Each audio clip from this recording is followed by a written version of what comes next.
Good evening friends, I am Amit Kumar Gupta, advocate. अपने income tax के cases की सीरीज में आज जो मैं इनकम टैक्स का केस आप लोगों से डिस्कस करने जा रहा हूं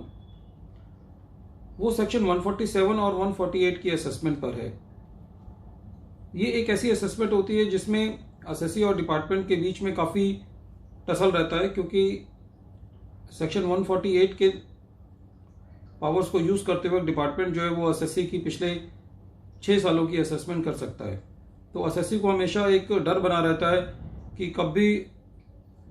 डिपार्टमेंट से जो है वो नोटिस आ जाएगा और असेसी को जो है वो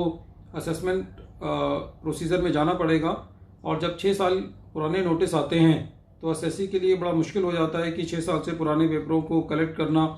और कई बार जो है वो असेसी को जहाँ से भी उसने लोन्स लिया होता है या जो उसके शेयर होल्डर होते हैं वहाँ से कन्फर्मेशंस वगैरह लेना बड़ा मुश्किल हो जाता है और बाकी पेपर्स को अरेंज करना बड़ा मुश्किल होता है।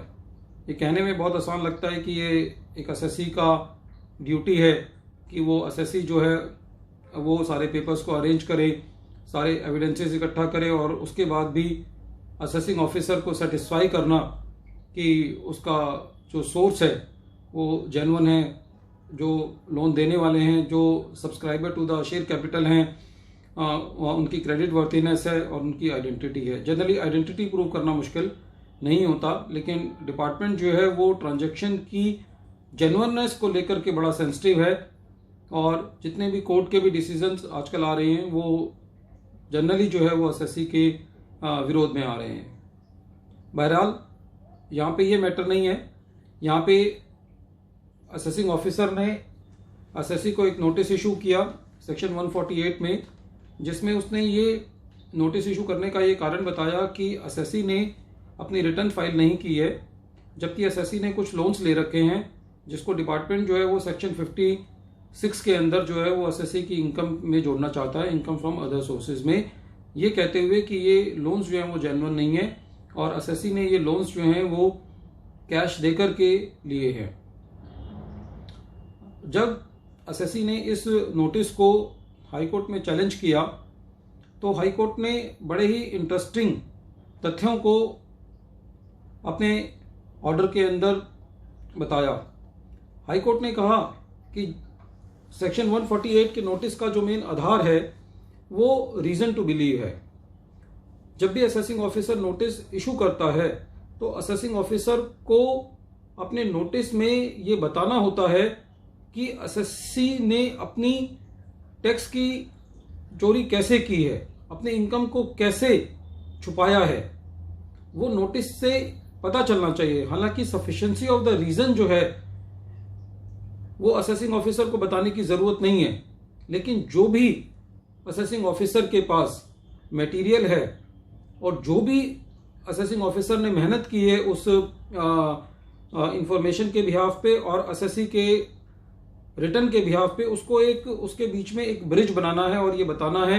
कि ये सारी इंफॉर्मेशन किस तरीके से उसको इस निष्कर्ष पर पहुंचाती है कि असेसी ने टैक्स की चोरी की है।